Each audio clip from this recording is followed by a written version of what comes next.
الحمد للہ رب العالمین والصلاة والسلام علی سید الانبیاء والمرسلین اما بعد فاعوذ باللہ من الشیطان الرجیم بسم اللہ الرحمن الرحیم السلام علیکم ورحمۃ اللہ وبرکاتہ۔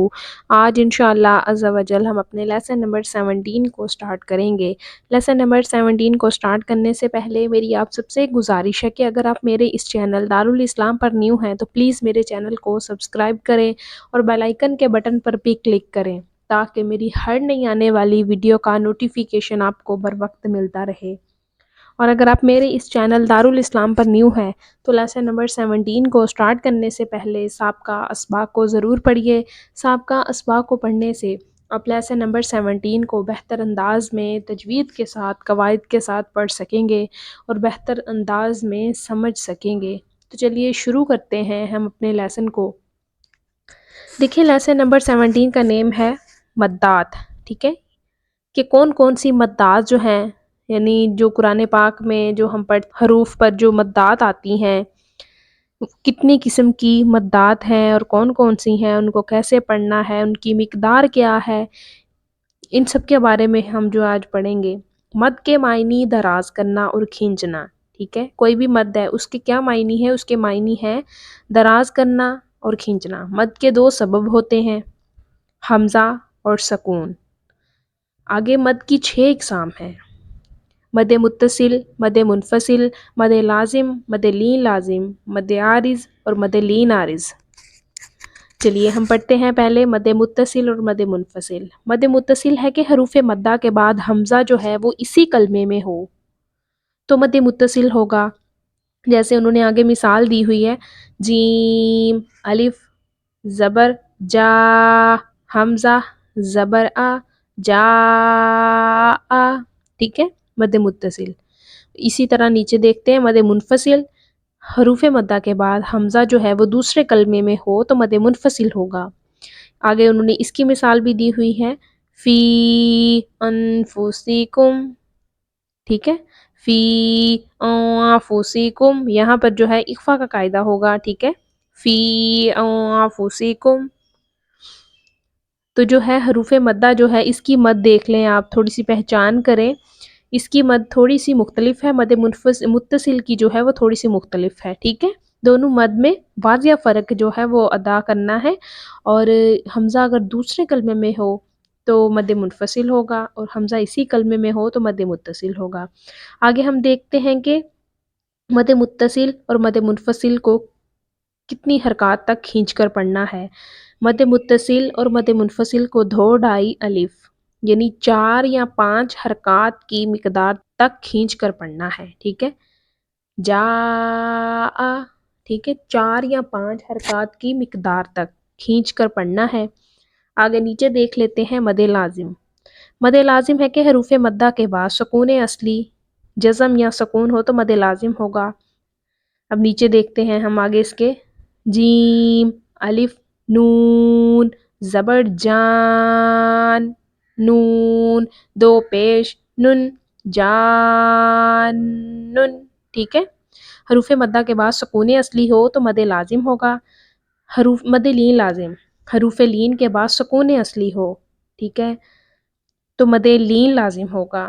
حروف لین جیسے واو لین یا لین پیچھے ہم نے قاعدے پڑھے تھے نا، تو اسی طرح حروف لین کے بعد، ٹھیک ہے، یہاں پہ جو ہے مد لین لازم کا قاعدہ ہو رہا ہے، عین۔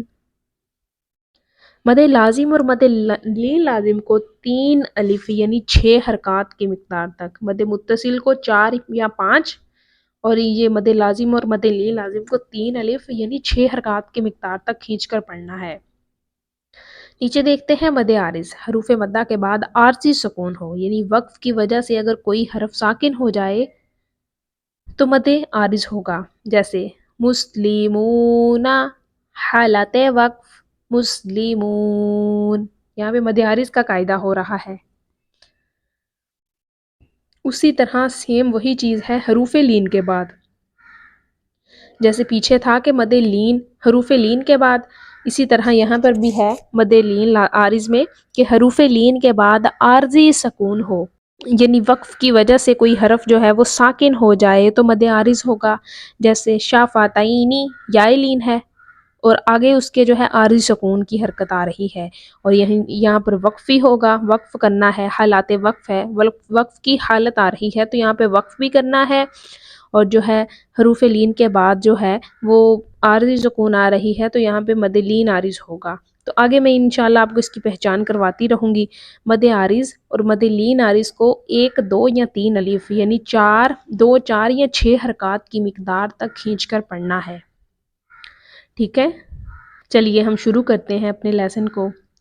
اعوذ باللہ من الشیطان الرجیم، بسم اللہ الرحمن الرحیم۔ جیم الف زبر جا، حمزہ زبر آ، جا آ، یہاں پر مد متصل کا قاعدہ ہو رہا ہے۔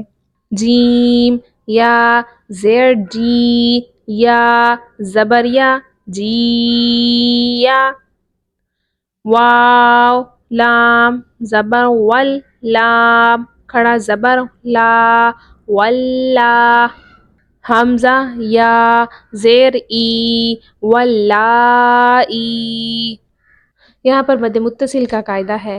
سین یا زیر سی، حمزہ تا زبر ات، سی ات، یہاں پر بھی مد متصل کا قاعدہ ہے۔ حمزہ پیش او، لام کھڑا زبر لا، اولا، حمزہ زیر ای، اولائی، کاف زبر کا، اولائی کا، حا زبر حا، دال الف زبر دا، حدا، حمزہ زیر ای، حدائی، قاف زبر قا، حدائقا، یہاں پر بھی مد متصل کا قاعدہ ہو رہا ہے۔ قاف پیش قو، را واو پیش رو، قورو، حمزہ 2 زیر ان، قروئن، یہاں پر بھی مد متصل کا قاعدہ ہو رہا ہے۔ اس پوری لائن میں مد متصل کے قاعدے ہو رہے ہیں، اور بھی قاعدے ہیں لیکن جو ہم نے ہمارا جو قاعدہ ہے یعنی جو لیسن ہم پڑھ رہے ہیں اس کے ریلیٹڈ جو ہے وہ یہاں پر سارے مد متصل کے قاعدے ہو رہے ہیں۔ نیچے دیکھتے ہیں۔ حمزہ واو زبر او، لام زیر لی، اولی، یا الف زبر یا، اولیا، حمزہ زبر آ، اولیاء، یہاں پر بھی مد متصل کا قاعدہ ہو رہا ہے۔ با زیر بی، میم الف زبر ما، بیما، حمزہ نون پیش ان، بیماؤن، زا زیر زی، بیماؤن زی، لام زبر لا، بیماؤن زلا، یہاں پر مد منفصل کا قاعدہ ہے۔ جیسا کہ دیکھا جائے تو حمزہ دوسرے کلمے میں ہو تو مد منفصل ہوگا، اور یہاں پر جو حمزہ ہے وہ دوسرے کلمے میں آ رہا ہے۔ قاف الف زبر قا، لام واو پیش لو، قالو، حمزہ کھڑا زبر آ، قالو آ، میم نون زبر من، قالو آمن، نون الف زبر نا، قالو آمنا، یہاں پر بھی مد منفصل کا قاعدہ ہے۔ یا کھڑا زبر یا، حمزہ را زبر ار، یا او، ضاد پیش دو، یا اعوذ، یہاں پر مد منفصل کا قاعدہ ہے۔ ہا کھڑا زبر ہا، حمزہ پیش او، ہا او، لام الف زبر لا، ہا اولا، حمزہ زیر ای، ہا اولائی، یا کھڑا زبر یا، با زبر با، یا با، نون یا زیر نی، یا بنی، حمزہ سین زیر اس، یا بنی اس، را الف زبر را، یا بنی اس را، حمزہ یا زیر عی یا بنی اسرائی لام زبر لا یا بنی اسرائیل. یہاں پر مد منفصل کا قاعدہ اور ساتھ ہی میں مد متصل کا قاعدہ بھی ہو رہا ہے. ٹھیک ہے، پہلے مد منفصل پھر مد متصل. آگے ہم پڑھتے ہیں.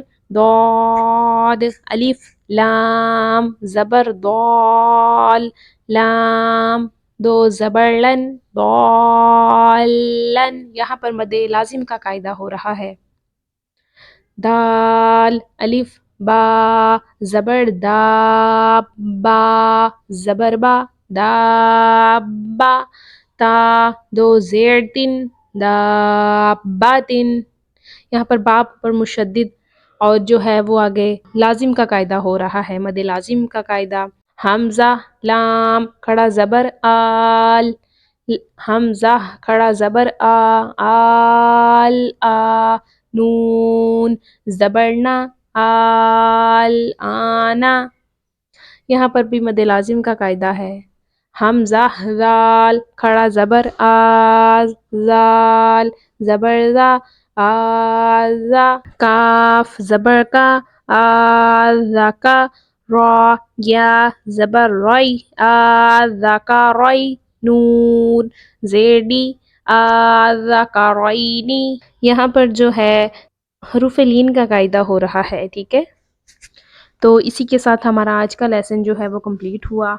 تو کل انشاءاللہ ہم اس کے اگلے پارٹ کو سٹارٹ کریں گے. تو آپ اس کی جتنی زیادہ سے زیادہ مشق کریں گے اتنا ہی زیادہ اسے بہتر انداز میں پڑھ سکیں گے، کیونکہ کوئی بھی چیزیں سیکھنی ہوتی ہیں نا وہ انسان تو اس کی جتنی زیادہ مشق کی جائے، جتنا زیادہ اسے بار بار پڑھا جائے تو وہ تب ہی جا کے بہتر ہوتی ہے. اس کے قواعد یاد کریں، اس کے ایک ایک قواعد کو سمجھیں گے، پڑھ کر اسے یاد کریں گے تو انشاءاللہ آپ جو ہے وہ قرآن پاک کو بہتر انداز میں پڑھنا سیکھ سکیں گے.